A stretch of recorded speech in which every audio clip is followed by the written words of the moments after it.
जय जिनेन्द्र।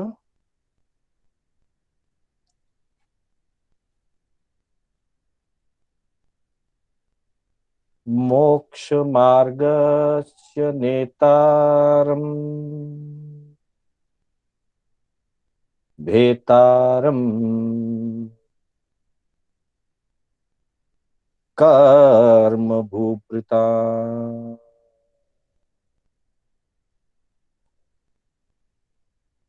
ज्ञातारम् विश्वतत्त्वानाम्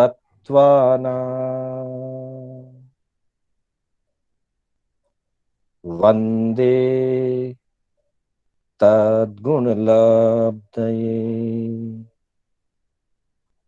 वन्दे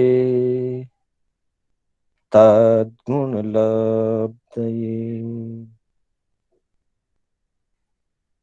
अनंत उपकारी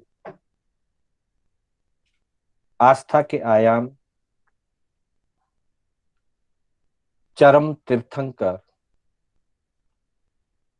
श्रवण भगवान महावीर को वंदन। प्रभु की परंपरा में विचरण करने वाले परम उपकारी समस्त चारित्रात्माओं को वंदन करते हुए विराजित धर्म प्रेमी बंधुओं, सुशील माताओं एवं बहनों, श्री कर्नाटक जैन स्वाध्याय संघ के तत्वावधान में आयोजित तत्वार्थ सूत्र मोक्ष मार्ग कक्षा में मैं शांतिलाल बोहरा आप सभी का हार्दिक स्वागत एवं अभिनंदन करता हूं। आत्म बंधुओं, हमारी कक्षा में हमारे तत्वार्थ सूत्र के 5 अध्याय संपूर्ण हुए। पहले अध्याय में मुख्य रूप से ज्ञान और दर्शन का स्वरूप जानने को मिला। दूसरे और तीसरे अध्याय में और चौथे अध्याय में जीवों के विभिन्न भेद प्रभेद, जीवों के असाधारण भाव, इंद्रिय आदि अवस्थाएं और साथ ही 4 गति रूप से जीवों के मुख्य भेद, उनकी आयु स्थिति एवं उनके रहने के स्थान के रूप में लोक के विभिन्न क्षेत्रों का, द्वीप समुद्रों का, ऊर्ध्वलोक, अधोलोक और मध्यलोक का वर्णन हमने तीसरे और चौथे अध्याय में जाना। 5वां अध्याय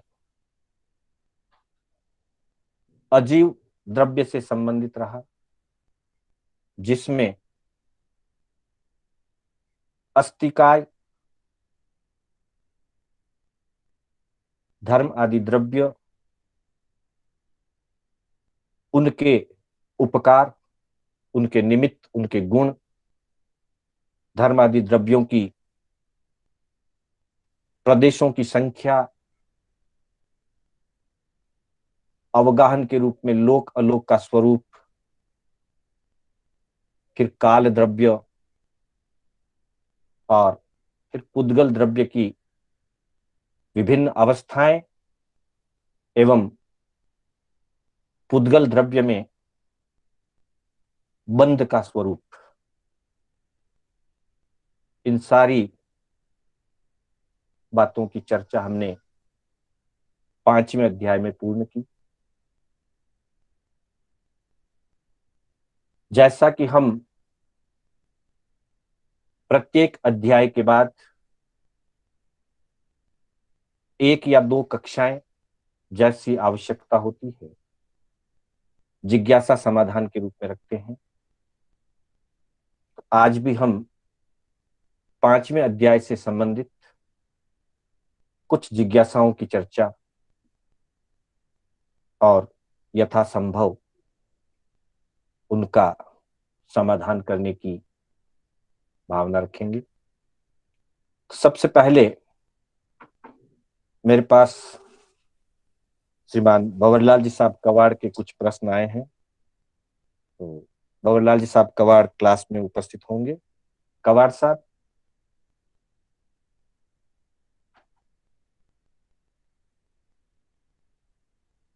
हाँ, हाँ जय गुरु जी। जिनेन्द्र। प्रिय हाँ, जय जय जिनेन्द्र। जिनेन्द्र। हाँ, कवाड़ जी का एक प्रश्न है कि जहां लोक के अवगाहन का चार्ट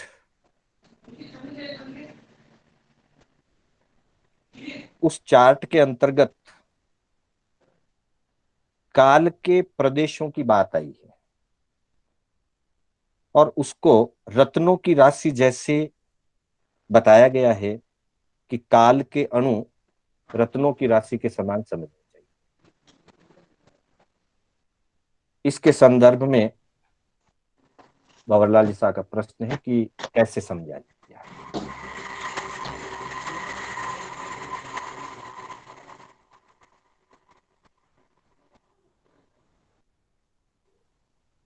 तो ऐसी बात है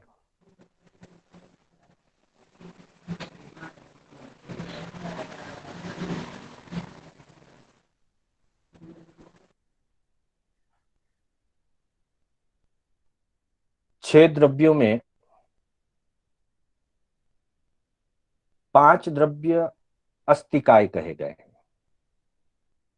धर्म अस्तिकाय है, अधर्म अस्तिकाय है, इसी तरह से आकाश, जीव और पुद्गल, इन 5 को अस्तिकाय कहा। अस्तिकाय से अर्थ यह है कि जिन द्रव्यों के पार्टिकल, जिन द्रव्यों के अवयव,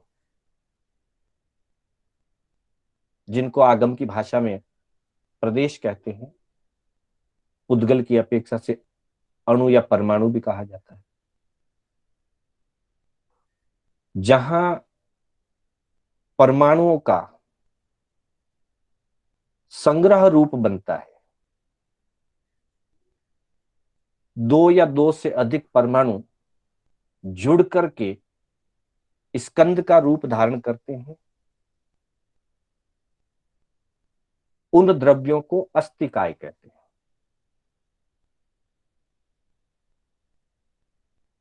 धर्म द्रव्य के असंख्यात प्रदेश हैं और सभी आपस में अनादिकाल से जुड़े हुए हैं, अखंड द्रव्य है। अधर्मास्तिकाय भी धर्मास्तिकाय के समान ही अखंड द्रव्य है और असंख्यात प्रदेशों का एक समूह है। आकाशास्तिकाय के आकाश द्रव्य के अनंत प्रदेश हैं जो लोक और अलोक को मिलाकर के हैं। लोक क्षेत्र में असंख्यात प्रदेश और बाकी के शेष अनंत प्रदेश अलोक क्षेत्र में, और सब मिलकर के एक स्कंद है, एक ही स्कंद है। धर्म द्रव्य का एक स्कंद है, अधर्म द्रव्य या अधर्मास्तिकाय का भी एक ही स्कंद है और आकाशास्तिकाय भी एक स्कंद है। पुद्गलास्तिकाय में अणु और स्कंद दोनों होते हैं। जब कोई प्रदेश स्कंद से टूट करके अलग निकल जाता उसे अणु कहते हैं, और जब कोई अणु स्कंद में जुड़ा होता है तो उसे प्रदेश कहते हैं।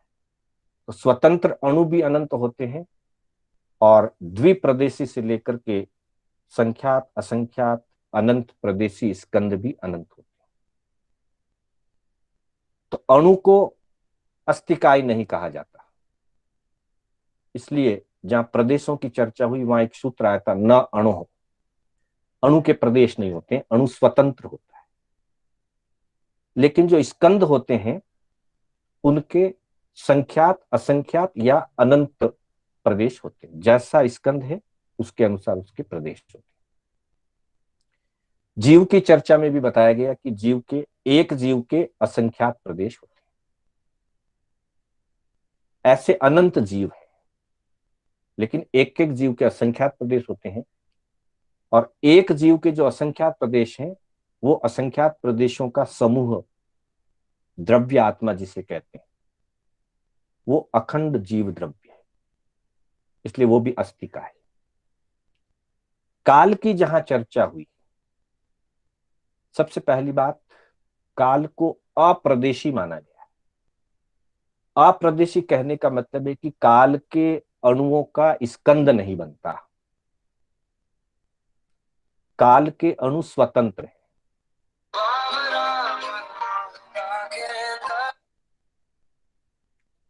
स्वतंत्र अणु होने का मतलब कि काल में कहीं पर भी एक से अधिक काल के प्रदेश, मतलब काल के जो समय है, प्रदेश तो होता नहीं, अप्रदेशी माना गया है। काल के जो समय है वो समूह बनकर के नहीं रहते।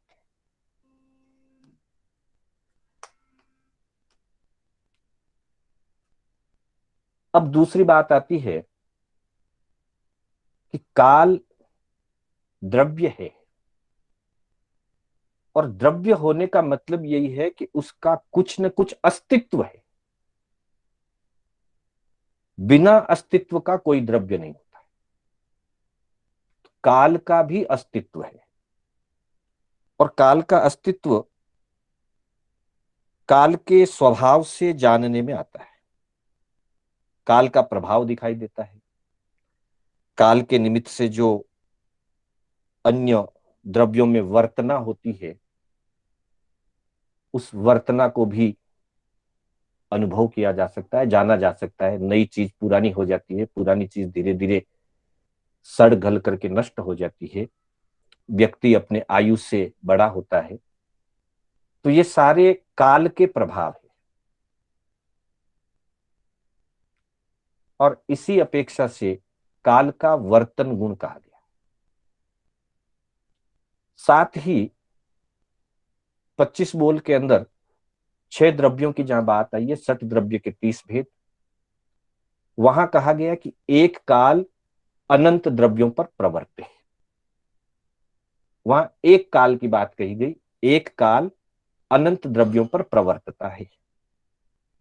और जहां उत्तराध्ययन सूत्र के अंतर्गत 6 द्रव्यों की चर्चा हुई, वहां 28वें अध्याय में, उत्तराध्ययन सूत्र का 28वां अध्ययन मोक्ष मार्ग, उसमें 6 द्रव्यों का नाम बताते हुए 6 द्रव्यों की संख्या बताई गई। कहा धर्मास्तिकाय, अधर्मास्तिकाय और आकाशास्तिकाय, धम्मो अहम्मो आगासो एक एक कमाहियम, दब्बम एक एक, ये एक एक द्रव्य कहे गए। और कालो पुद्गलो जंतवो, काल, पुद्गल और जीव ये अनंत अनंत कहे गए। अर्थात काल अनंत है, जीव भी अनंत है, और पुद्गल भी अनंत है। तो हम सिर्फ काल की चर्चा करें, वहां काल को अनंत कहने का यह दृष्टिकोण है आगमकारों का कि अनंत भूतकाल व्यतीत हो चुका है, वर्तमान वर्त रहा है, और अनंत भविष्य काल है। और इसी का सूत्र भी अपने आया था, सोअनंत समय, कालश्चैत्य के सोअनंत समय। काल भी एक द्रव्य है और वह अनंत समय युक्त है, अनंत समय वाला है। आपका जो प्रश्न है, मैं ये भूमिका मैंने पूरी इसलिए दी ताकि उस प्रश्न को थोड़ा अच्छी तरह से आप समझ सके उत्तर को, ऐसा मेरा प्रयास है। आपका प्रश्न है कि लोक अवगाहन के अंतर्गत काल के असंख्यात कालाणु कहे गए हैं। तो ऐसी बात है कि यह जो कालाणु की चर्चा है, काल के अणु,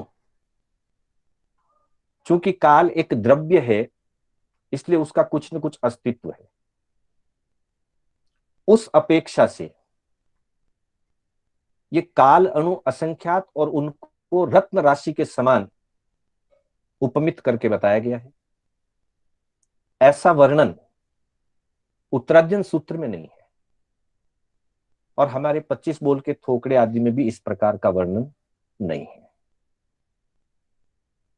लेकिन इसका वर्णन जैनेन्द्र सिद्धांत कोश में आया हुआ है। जैनेन्द्र सिद्धांत कोश एक महान विद्वान, जो भाषा के, आगमों के, जैन दर्शन के अच्छे ज्ञाता जैनेन्द्र वर्णी जी के द्वारा रचा हुआ है।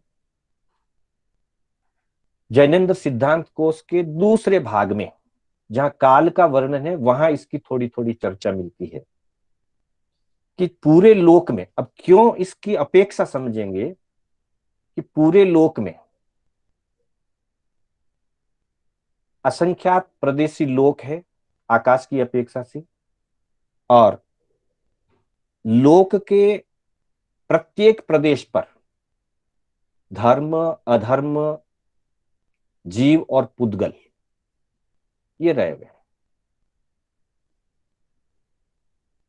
अनंत जीव हैं लोक में, अनंत पुद्गल हैं, सर्वलोकव्यापी धर्मास्तिकाय है, सर्वलोकव्यापी अधर्मास्तिकाय।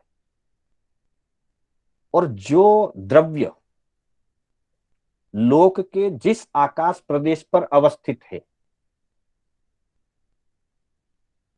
संपूर्ण लोक में जीव, पुद्गल, धर्म और अधर्म, धर्मास्तिकाय, अधर्मास्तिकाय, जीवास्तिकाय, पुद्गलास्तिकाय, लोक के जिस जिस क्षेत्र पर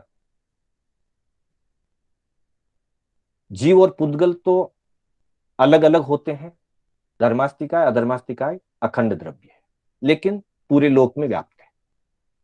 जीव भी पूरे लोक में रहे हुए, ठसाठस भरे हुए हैं, और पुद्गल भी पूरे लोक में भरे।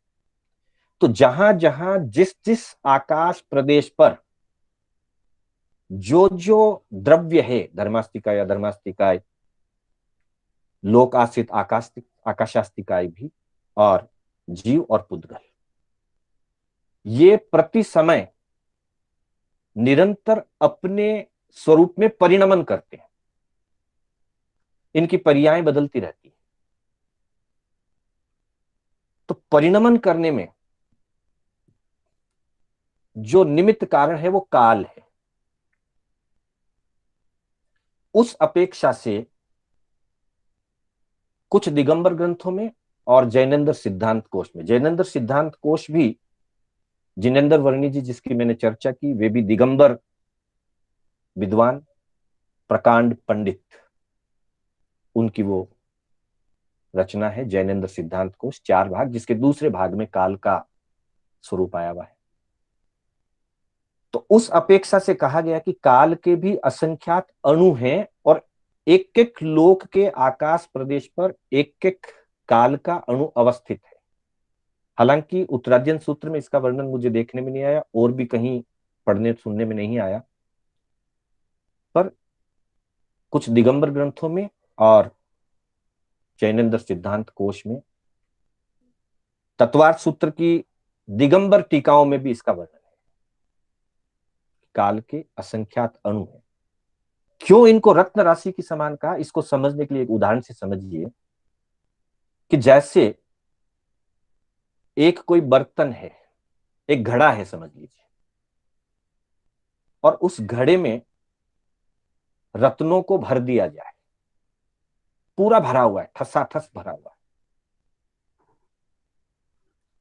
तो वह घड़ा रत्नों से पूरा भरा हुआ है, लेकिन सारे रत्न स्वतंत्र स्वतंत्र हैं। घड़े में भरने के बाद भी वे रत्न आपस में चिपक करके एकाकार नहीं हुए।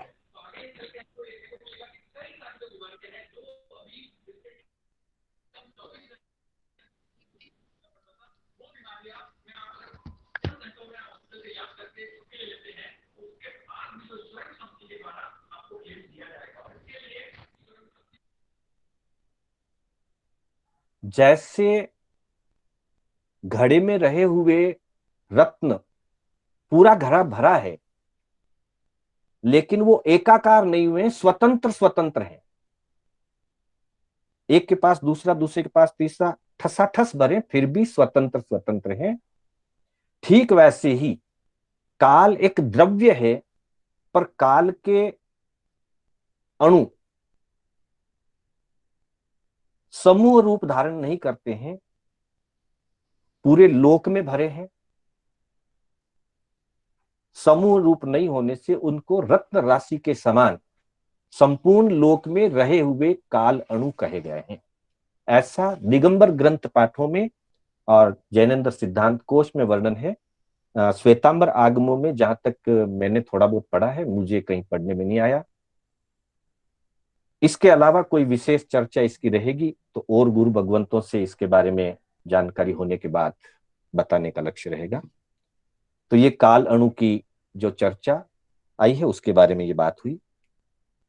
आपका दूसरा प्रश्न है कि सूर्य कौन सी काया है। यहाँ सूर्य का जो विमान है उसी की अपेक्षा से आपका प्रश्न है भवरलाल साहब। तो सूर्य विमान जो है वो पृथ्वी काय का बना हुआ है, एकेंद्रीय का है, स्थावर काय है, सूर्य का विमान। अब प्रश्न आपका हो सकता है कि भाई जब वो स्थावर काय का है, पृथ्वी काय से बना हुआ है, तो फिर वो चलता कैसे है। तो पृथ्वी काय के जीव तो स्थावर होते हैं, गति नहीं करते हैं, पर चर ज्योतिषियों के विमान जो पृथ्वी काय से बने हुए हैं, पर वो भ्रमणशील हैं। वे भ्रमणशील अपने स्वभाव से नहीं, पृथ्वी काय के स्वभाव से भ्रमणशील नहीं। उन सूर्य और चंद्र और ग्रह नक्षत्र और तारा जो 2.5 क्षेत्र के अंतर्गत हैं, उनको चर ज्योतिषी कहा गया है। तो उन विमानों के जो देव हैं, विमानवासी देव, ये विमान उन देवों की व्यवस्था से या उन देवों की शक्ति से परिभ्रमण करते हैं। अथवा कह सकते हैं कि स्वभाव स्वभाव तो खैर है ही है, लेकिन पृथ्वी काय के स्वभाव से वो भ्रमणशील नहीं है। विमान पृथ्वी काय से बने हुए हैं सभी ज्योतिषियों के, चाहे वो चर ज्योतिषी हो चाहे अचर ज्योतिषी हो। सभी पृथ्वी काय, सभी ज्योतिषियों के विमान पृथ्वी काय से बने हुए हैं। यहां तक कि सभी नरकों के नरकावास आदि भी पृथ्वी काय के ही पृथ्वियां हैं, बने हुए हैं। ऊंचे लोक में जो वैमानिक जाति के देवों के जो विमान हैं, कल्प, फिर ग्रेवयक और अनुत्तर विमान, वो सब भी पृथ्वी काय के ही जीवों के द्वारा निर्मित है। इनमें जो परिभ्रमणशीलता है, जो चर ज्योतिषीय परिभ्रमण करते हैं, वो उनके उन विमानों के जो अधिकारी देव हैं, उन देवों की अपेक्षा से वो घूमते हैं। जैसे व्यक्ति के पास गाड़ी है, गाड़ी नहीं चलती, हम व्यवहार में कहते हैं गाड़ी चलती है, गाड़ी नहीं चलती है।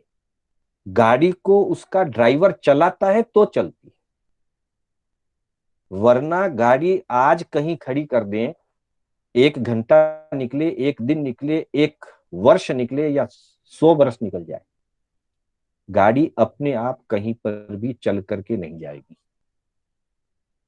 गाड़ी तो अजीब है, गाड़ी को जब ड्राइवर चलाता है तो चलती है। हाँ, गाड़ी में अपनी इंजन की व्यवस्था है, मोटर है, वो एक टेक्नोलॉजी की बात अलग है, लेकिन गाड़ी चलती नहीं है, गाड़ी को कोई चलाता है। वैसे ही हम समझ सकते हैं कि सूर्य चंद्र आदि के जो विमान हैं, पृथ्वी का स्वभाव से स्थावर ही होते हैं, चलते नहीं है। वो जीव नहीं चलते हैं, वो जीव जाए वही है। लेकिन उनके जो विमानवासी देव हैं, अधिकारी देव, उनके पुण्य से उनको वो विमान मिले हैं और वे अपनी शक्ति से उन विमानों को परिभ्रमण कराते हैं। और वैसे ये स्वभाव है। 2.5 के अंदर के जो ज्योतिषी हैं वो चर हैं और 2.5 के बाहर हैं वो अचर है। और जहां देव की अगर काया की बात आएगी, सूर्य देव, तो सूर्य देव तो पंचेंद्रिय होता है देव, तो उनकी काया त्रस्काय है और वेक्रिय पुद्गलों से उनका शरीर का निर्माण होता है। और वैसे सभी जीवों का शरीर पुद्गलों से बनता है, पुद्गलास्तिकाय से बनता है। 6 काय की अपेक्षा से लें, 6 द्रव्यों की अपेक्षा से तो पुद्गलास्तिकाय से बनता है सबका शरीर। पृथ्वी काय आदि की अपेक्षा से लें तो देवताओं का शरीर त्रस्काया है और उनके विमान जो है वो 6 काय की अपेक्षा से पृथ्वी काय से बने। इसके अलावा आपका एक प्रश्न और है, समुद्घात किसे कहते हैं? समुद्घात का शाब्दिक अर्थ यह है कि कुछ विशेष फोर्स, कुछ विशेष शक्ति, वो फोर्स नामकर्म के उदय से, कषाय के उदय से, अशाता वेदनी के उदय से, किसी भी अपेक्षा से हो सकता है। जैसा जैसा समुद्घात होगा उस कर्म के उदय से, उस फोर्स के माध्यम से जब जीव अपनी उस फोर्स को उपयोग करता है, प्रयोग करता है, तो उससे संबंधित अनेक सारे कर्मों की, बहुत सारे कर्मों की फोर्स से ही स्पीडी घात होती है, कर्मों का घात होता है, मतलब कर्मों की निर्जरा होती है। 7 प्रकार के समुद्घात कहे गए हैं, वेदनीय, कषाय, मारणांतिक, वैक्रिय, तेजस, आहारक और केवली। केवली समुद्घात मात्र केवली भगवंतों के होता है, कुछ कुछ केवली भगवंतों को होता है, सबके नहीं। बाकी के 6 समुद्घात छद्मस्तों के होते हैं। भयंकर वेदना की स्थिति में तीव्र वेदनीय कर्मों का घात होता है, उसे समुद्घात कहते हैं। इसकी जो प्रक्रिया वो इस प्रकार की है कि जो भी समुद्घात हो, चाहे वो वेदनीय हो चाहे केवली समुद्घात हो, समुद्घात के अंतर्गत एक जीव के जो असंख्यात प्रदेश जहां अवस्थित हैं, सामान्य रूप से शरीर अवगाहित जहां वो अवस्थित हैं, आत्मा के प्रदेश, समुद्घात की स्थिति में वे आत्म प्रदेश अपने निज स्थान को छोड़ करके मूव होते हैं, चलित होते हैं, जिसमें वेदनीय, कषाय और मारणांतिक ये भयंकर वेदना होने पर या तीव्र कषाय की स्थिति में या मृत्यु के नजदीक आने पर ये हुआ करते हैं। 3 तेजस, वैक्री और आहारक, जब जब जिस जीव के पास तेजोलब्धि, तेजोलेश्या, शीतलेश्या प्रक्षेप करने की लब्धि हो, वैक्रिय, उत्तर वैक्रिय बनाने की शक्ति हो या आहारक शरीर बनाने की शक्ति हो, वैसी स्थिति में जिनके पास ये शक्ति होती है और उन्हें वो बनाना होता है, तब असंख्यात योजन तक अपने आत्म प्रदेशों को बाहर निकाल करके उससे संबंधित पुद्गल वर्गणाओं को ग्रहण किया जाता है। तेजस शरीर बनाना है, तेजोलेश्या प्रक्षेप करनी है, तो तेजस वर्गणा के पुद्गल ग्रहण करने पड़ेंगे।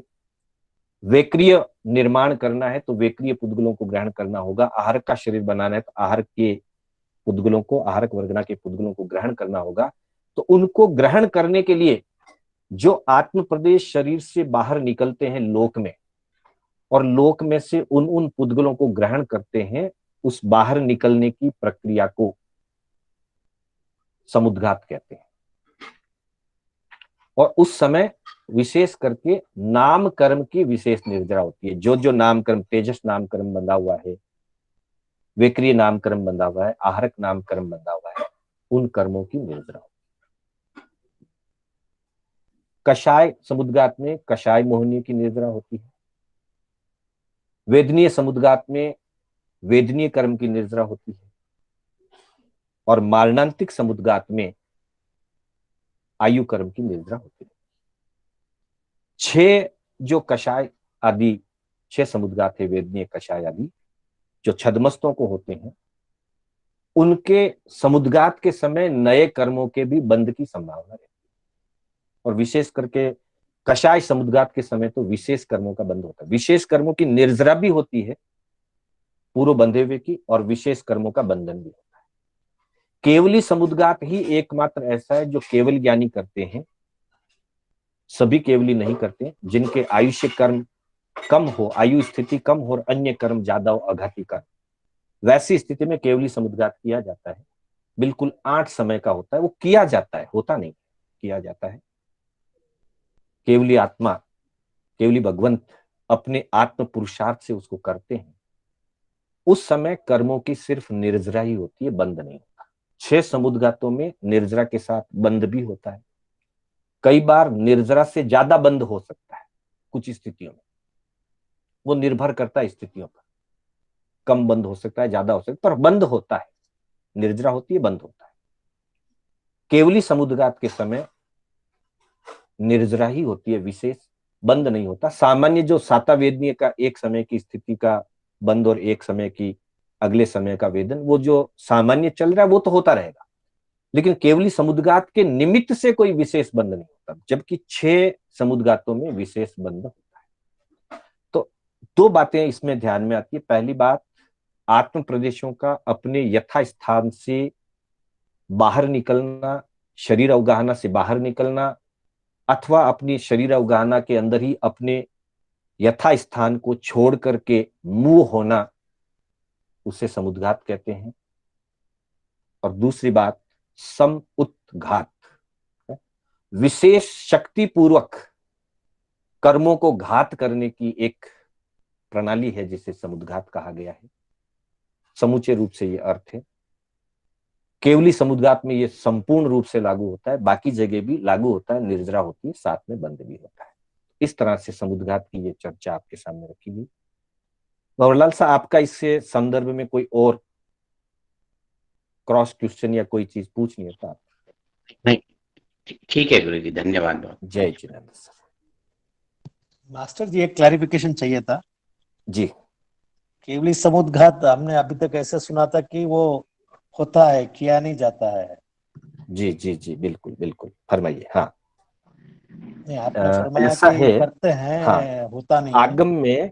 आगम में मैंने पढ़ा है, और वहां लिखा है आगम के अंदर कि जीव अपने पुरुषार्थ से करता है। मैं आपको बाद में रेफरेंस भी होना तो दूंगा, या नोटमल सा को या किसी को अगर आगम का भी रेफरेंस ध्यान में हो तो बता सकते हैं। ठीक है, ठीक है। जी, चलिए अगला प्रश्न मैं लेने जा रहा हूं। कविता जी लोढ़ा के कुछ प्रश्न आए हैं। कविता जी हैं क्लास में उपस्थित? जय जिनेन्द्र गुरु जी। जय जिनेन्द्र। मैं आपके प्रश्न लूंगा, आप वापस म्यूट पे आ जाइए। हाँ, कविता जी के प्रश्न जो हैं वो मुख्य रूप से स्कंद देश और प्रदेश को लेकर के प्रश्न है।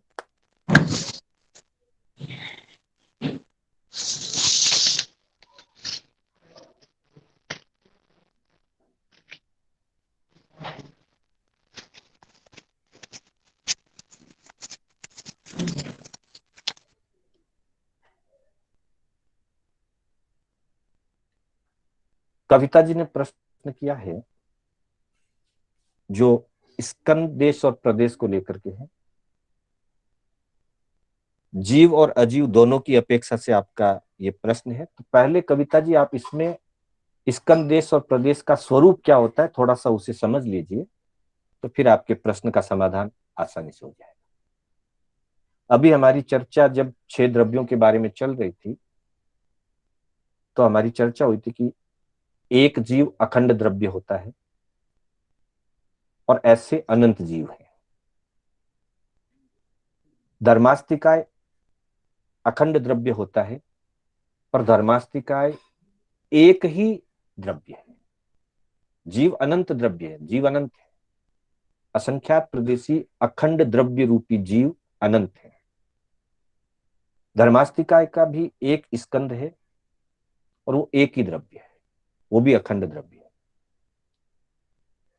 आकाशास्तिकाय भी अखंड द्रव्य है और एक है, लोक अलोक मिलाकर के। अधर्मास्तिकाय, धर्मास्तिकाय, आकाशास्तिकाय, ये तीनों अखंड द्रव्य हैं और एक एक हैं। जीव अखंड द्रव्य है और वैसे अनंत जीव है, स्वतंत्र स्वतंत्र अनंत। पुद्गलास्तिकाय में खंड और अखंड दोनों व्यवस्थाएं हैं। खंड अखंड दोनों की व्यवस्था पुद्गलास्तिकाय के सिवाय और कहीं नहीं। और काल स्वतंत्र द्रव्य है, उसमें समूह नहीं है, स्कंद बनता ही नहीं है। ये चर्चा अपनी अभी हुई। तो जो अखंड द्रव्य हैं, उन अखंड द्रव्यों में धर्मास्तिकाय, अधर्मास्तिकाय और आकाशास्तिकाय के जहां अजीव तत्व के 14 भेद 25 बोल के अंतर्गत आप देखेंगे, 9 तत्व के 14 भेद की जहां चर्चा हुई है, वहां धर्मास्तिकाय के 3 भेद माने गए हैं, स्कंद, देश, प्रदेश। अधर्मास्तिकाय के भी 3 भेद हैं, स्कंद, देश और प्रदेश। आकाशास्तिकाय के 3 हैं, स्कंद, देश और प्रदेश। काल का एक ही द्रव्य माना गया है, एक ही भेद माना गया, काल द्रव्य। और पुद्गलास्तिकाय के 4 है, स्कंद, देश, प्रदेश और परमाणु।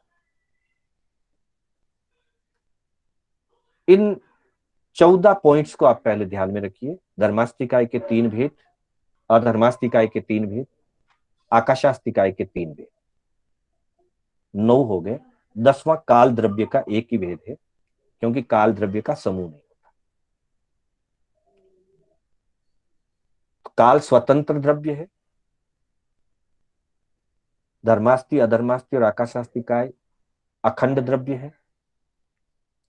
पुद्गलास्तिकाय खंड रूप भी होता है और अखंड भी होता है, मतलब समूह रूप भी होता है, स्वतंत्र रूप भी होता है, टूटता है, जुड़ता है, मिलता है, बिखरता है, विभिन्न अवस्थाओं में मिलता है, वो भी अनंत द्रव्य है। उसके 4 भेद हैं, स्कंद, देश और प्रदेश और परमाणु। स्वतंत्र अवस्था को ही परमाणु कहा जाता है। स्कंद, देश और प्रदेश ये सम्मिलित है, मतलब स्कंद ही होता है। धर्मास्तिकाय का एक स्कंद होता है, अधर्मास्तिकाय का एक स्कंद होता है, आकाशास्तिकाय का एक स्कंद होता है, एक जीव का भी एक स्कंद होता है। देश और प्रदेश ये व्यवस्था के अनुसार समझने की व्याख्या है।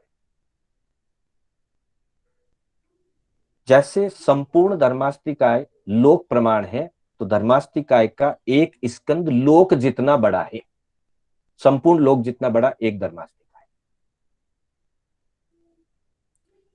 अब कोई व्यक्ति समझने के लिए लोक के हम 3 विभाग करते हैं, ऊर्ध्वलोक, मध्यलोक, अधोलोक। मतलब ऊंचा लोक, मध्यम लोक और नीचा लोक, 3 विभाग किए। तो अब ऊंचे लोक में धर्मास्तिकाय है नहीं है, पहला प्रश्न होगा ऊर्ध्वलोक में धर्मास्तिकाय है या नहीं। तो क्या धर्मास्तिकाय संपूर्ण लोक में है, तो ऊंचा लोक में भी है। तो है तो क्या पूरा का पूरा धर्मास्तिकाय ऊंचा लोक में है? नहीं। ऊंचा लोक में धर्मास्तिकाय का अमुक अंश है, अमुक भाग है, अमुक हिस्सा है, पूरा का पूरा ऊर्ध्वलोक में नहीं है, पूरा का पूरा मध्य लोक में भी नहीं, और पूरा का पूरा धर्मास्तिकाय का स्कंद अधोलोक में भी नहीं। संपूर्ण लोक में पूरा एक स्कंद है, तो मध्य लोक में कुछ हिस्सा है, अधोलोक में अमुक हिस्सा है, ऊर्ध्वलोक में अमुक हिस्सा है। तो वो जो हिस्से हैं उनको देश कहा जाएगा। हिस्सा, देश का मतलब ही होता है हिस्सा, पार्ट। इसलिए दूसरा जो भाग है स्कंद के बाद देश का, वह भेद या वह भाग एक व्यवस्था मूलक है, अलग से निकला हुआ या स्वतंत्र देश नहीं होता। धर्मास्तिकाय का देश स्वतंत्र नहीं होता है, स्कंद में जुड़ा हुआ हिस्सा।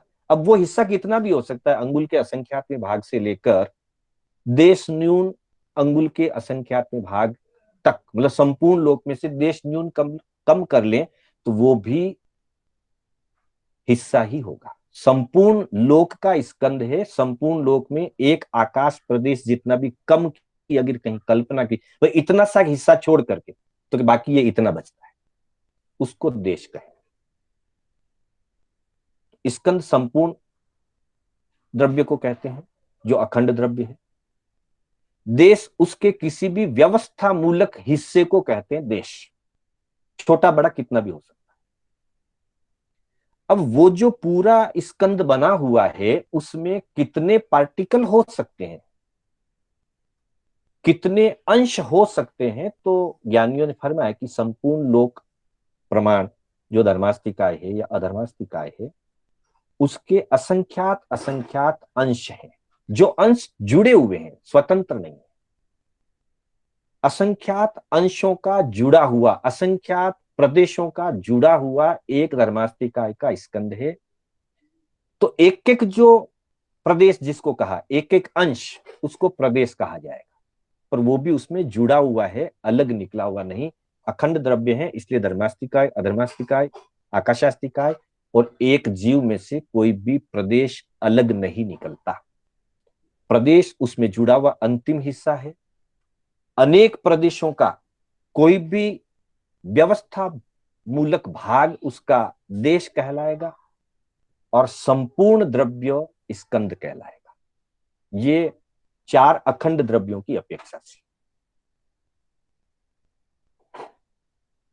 उद्गलास्तिकाय चूंकि अखंड द्रव्य नहीं है,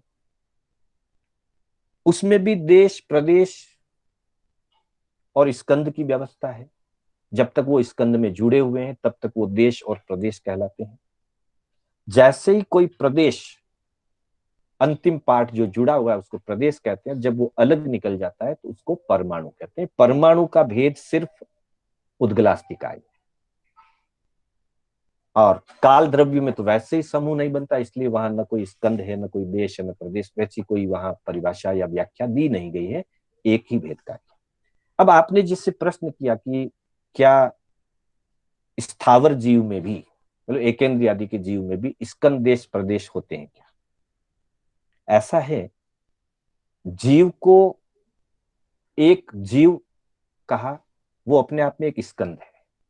हालांकि वहां जीव के भेदों में ऐसे स्कंद देश प्रदेश के भेद वाली विवेचना नहीं दी, परंतु असंख्यात प्रदेश युक्त जो द्रव्य आत्मा कही गई है, असंख्यात प्रदेशी, असंख्यत प्रदेशों से युक्त एक द्रव्य आत्मा, एक जीव का जो कहा गया है, वो एक स्कंद ही है।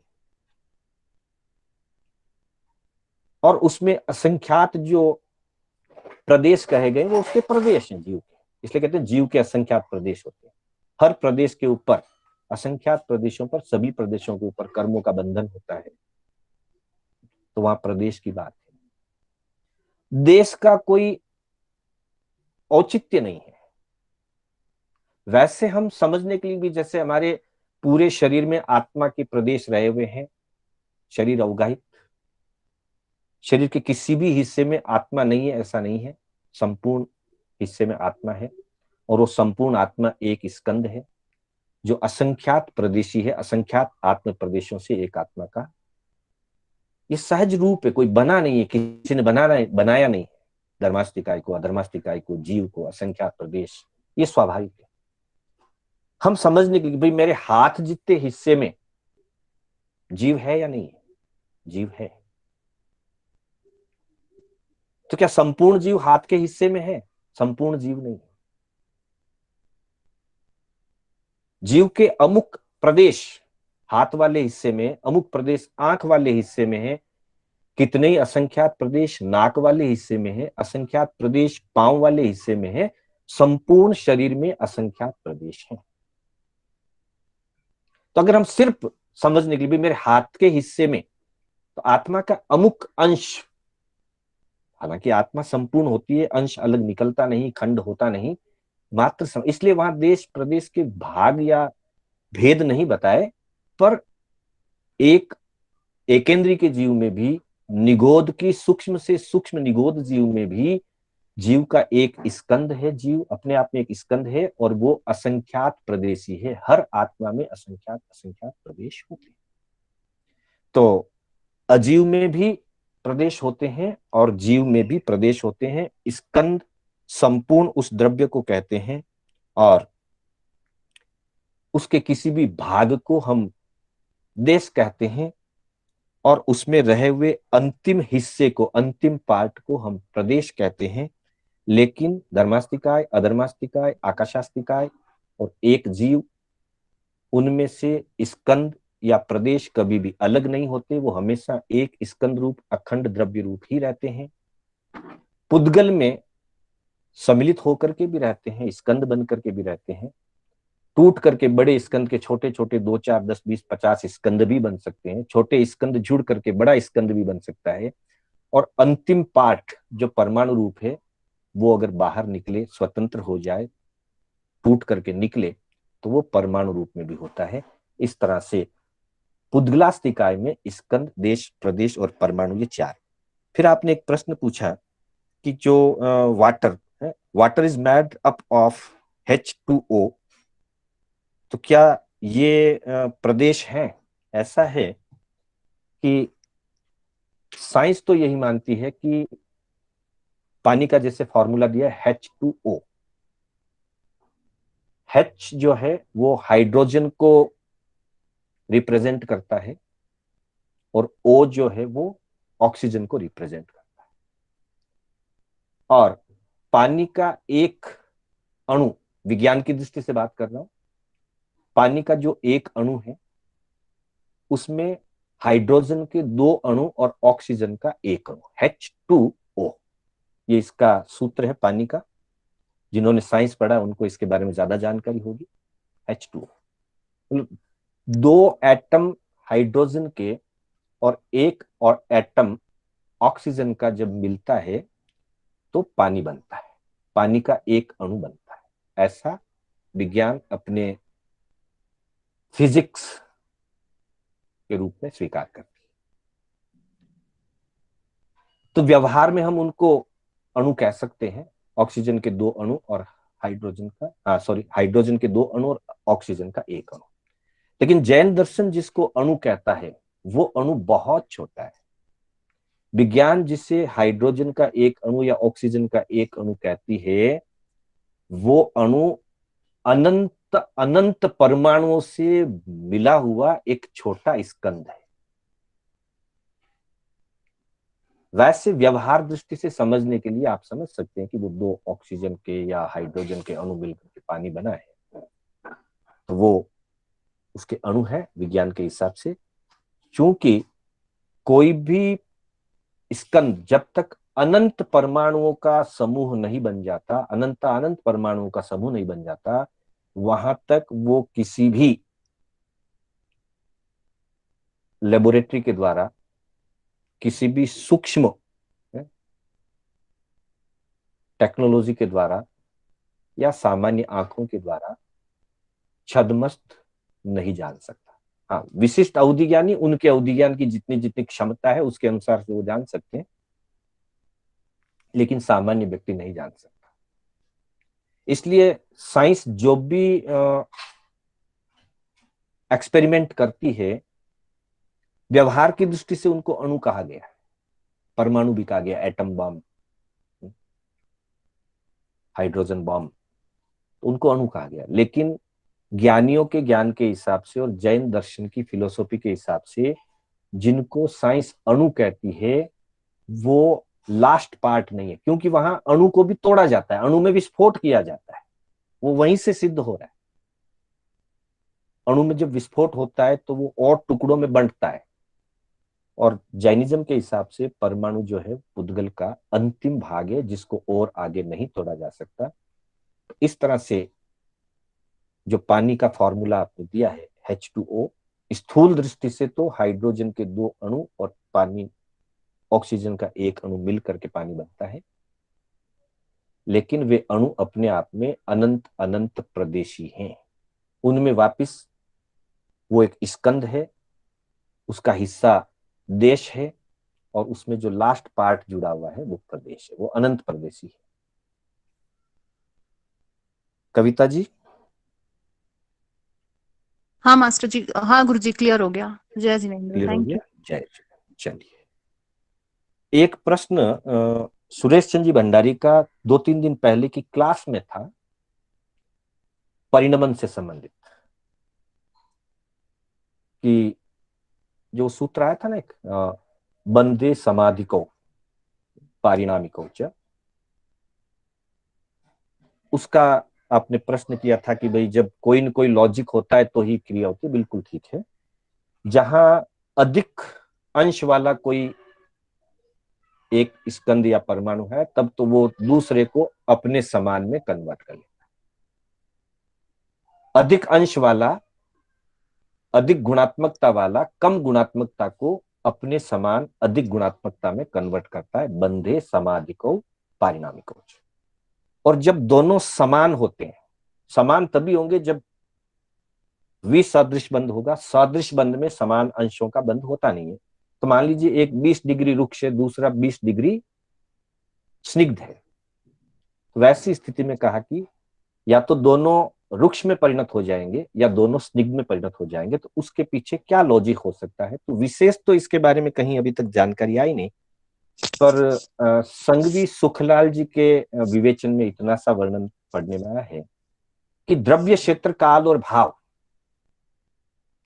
जिस द्रव्य क्षेत्र काल भाव में वो बंद हुआ है, स्कंद रूप बने हैं, तो जिस प्रकार का द्रव्य क्षेत्र काल भाव होगा, उस द्रव्य क्षेत्र काल भाव के आधार पर या तो दोनों रुक्ष में बदल जाएंगे या तो दोनों स्निग्ध में बदल जाएंगे। ऐसा वर्णन मिला। द्रव्य क्षेत्र काल भाव को ही उसका कारण माना गया, विशेष कोई कारण नहीं दिया है। सुरेश चंद्र जी। या भंडारी ऐसा भी हो सकता है, मतलब जी। स्पर्श के दो दो स्पर्श जो मानते हैं, या तो रुक्ष या स्निग्ध, या फिर जी,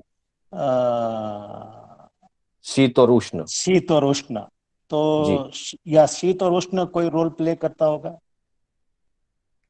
वहां ऐसा स्पष्ट तो कुछ पढ़ने में नहीं आया है। बंध का मूल आधार तो पनवणा सूत्र में भी और तत्वार सूत्र में भी रुक्ष और स्निग्ध को ही माना गया है। बाकी के शीत और उष्ण को बंध का आधार नहीं माना गया है।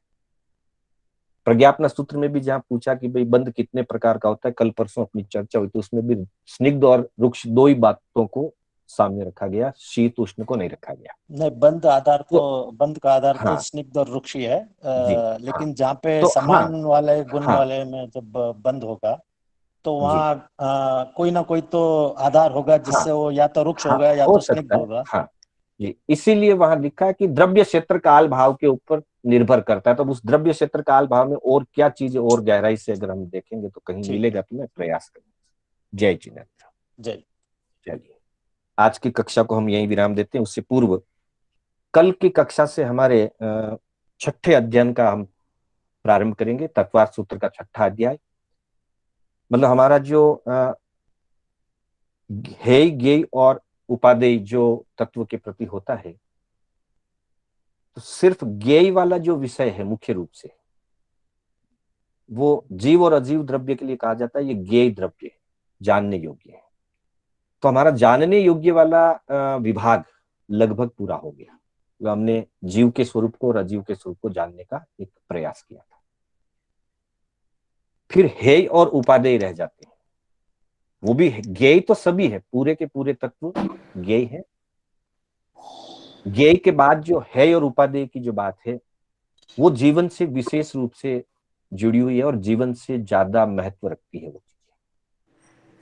ये जानना इसलिए जरूरी कि जाने, बिना जाने हम उन चीजों तक पहुंच नहीं सकते हैं। तो हमने द्रव्यात्मक लोक को जाना, लोक के स्वरूप को जाना। अब हमें अपने को जानना है।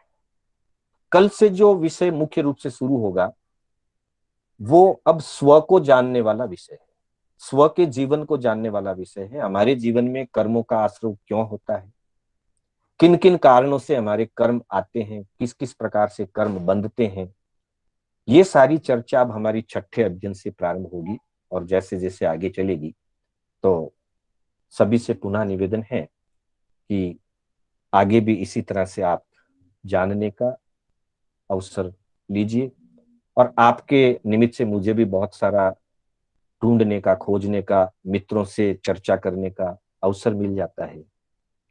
तो इसको हम कल छठे अध्याय से आश्रव तत्व से कल हमारी कक्षा प्रारंभ होगी। आज के लिए इतना ही। मास्टर मेरे हाँ जी मास्टर जी, एक वो निष्क्रियाणी च है ना, जी उसमें 10th क्लास की बुक में 2 क्रिया बता रखी है, परिणाम जी लक्षण और स्पंद लक्षणा। जी मास्टर जी, जी इसका मीनिंग समझ में नहीं आया। हाँ, ऐसा है, क्रिया दो प्रकार की है, एक है स्पंदन लक्षणा और एक है परिणाम लक्षणा या परिणमन लक्षणा। तो तीन द्रव्य को जो निष्क्रिय कहा ना, धर्मास्तिका, अधर्मास्तिका, आकाशास्तिका है। तो गति लक्षणा जो होता है उसमें वस्तु गति करता है, जैसे जीव एक स्थान से दूसरे स्थान आता है जाता है, पुद्गल भी एक स्थान से दूसरे स्थान आता जाता है, किसी के लाने ले जाने से भी आता जाता है और स्वयं भी आता जाता है, उसको गति लक्षणा क्रिया कहते हैं। तो गति लक्षणा क्रिया जो है वो मात्र जीवों में और पुद्गलों में होती है।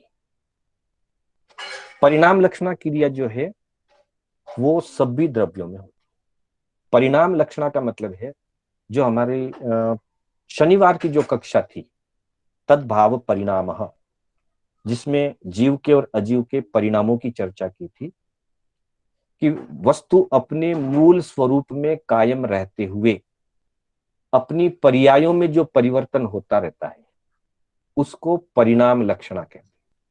वो क्रिया, वो भी एक प्रकार की क्रिया है। तो धर्मास्तिकाय, अधर्मास्तिकाय, आकाशास्तिकाय, उनके प्रदेश, धर्म द्रव्य के प्रदेश, अधर्म द्रव्य के प्रदेश या आकाश द्रव्य के प्रदेश, जो अनादिकाल से जो जहां है वो वही है। एक प्रदेश भी आज तक, एक आकाश प्रदेश भी ऊपर नीचे नहीं हुआ, न होगा, आज हो नहीं रहा है, अनंत काल में होगा नहीं और आज तक हुआ नहीं। जो प्रदेश जहां अवस्थित है अनादिकाल पहले से वर्तमान तक और आगे तक अनंत काल तक वहीं स्थित रहेगा। उस दृष्टि से उनमें गति लक्षणा क्रिया नहीं होती है, इसलिए उनको निष्क्रियाणी कहा गया है, इन तीन द्रव्यों को। लेकिन परिणाम लक्षणा जो क्रिया है, उत्पाद व्यय द्रव्य युक्तम सत, एक पर्याय का उत्पन्न होना, दूसरी पर्याय का नाश हो जाना। पहली पर्याय नष्ट होती है, दूसरी पर्याय उत्पन्न होती है, फिर दूसरी नष्ट होती है, फिर अगली पर्याय उत्पन्न होती है। अगली पर्याय उत्पन्न होना, पिछली पर्याय नष्ट होना और वस्तु का सदा काल कायम रहना, इसका नाम है उत्पाद व्यय और द्रव्य। तो उत्पाद व्यय जो है ये भी एक प्रकार की क्रिया है जिसको परिणाम लक्षणा क्रिया कहा गया है। ये परिणाम लक्षणा क्रिया धर्मास्तिका आदि 6 द्रव्यों में होती है। तो वहां जो निष्क्रियाणी कहा वो गति लक्षणा की अपेक्षा, तो आज तक एक धर्मास्तिकाय का प्रदेश, अधर्मास्तिकाय का प्रदेश या आकाशास्तिकाय का प्रदेश जो जहां अनादिकाल से स्व प्रतिष्ठित है, वहां से एक भी प्रदेश, आकाश के एक भी प्रदेश पर आज तक न ऊपर चढ़ा, न नीचे उतरा, न दाएं न बाएं, मतलब मूव नहीं हुआ, हिला नहीं। इस अपेक्षा से वो गति लक्षणा की अपेक्षा से निष्क्रियता है। जी, क्लियर हुआ आपका प्रश्न? जी मास्टर जी। मास्टर जी, एक और सचित महास्कंद क्या होता है? जी, सचित महास्कंद। सचित महास्कंद, एक जीव जब केवली समुद्रगात जब होता है तो केवली समुद्रगात के समय में आत्मा के प्रदेश पूरे लोक में फैलते हैं। पहले दंडाकार होता है, फिर कपाटाकार होता है, फिर मथानी आकार होता है और चौथा होता है पूरण। चौथे समय, एक एक समय की एक एक क्रिया है, ये 4 समय की क्रिया होती है। तो चौथे समय में जब पूरण होता है तो पूरे लोक में एक जीव के आकाश प्रदेश संपूर्ण लोक में फैलते हैं। है तो वो अखंड द्रव्य, जीव अखंड द्रव्य है, जीव के प्रदेश टूट करके अलग नहीं होते हैं पर फैलते हैं। जब वो फैल करके पूरे लोक को कवर कर लेते हैं, एक जीव जब पूरे लोक में व्याप्त हो जाता है उससे बड़ा कोई जीव का विस्तार नहीं हो सकता, क्योंकि उसके बाहर गति नहीं है, अलोक है। तो सबसे बड़ा जो सचित का स्कंद होगा वो केवली समुद्रघात के समय में एक आत्मा का चौथे समय में जो संपूर्ण लोक व्याप्त किया जाता है उसको सचित महास्कंद। क्लियर?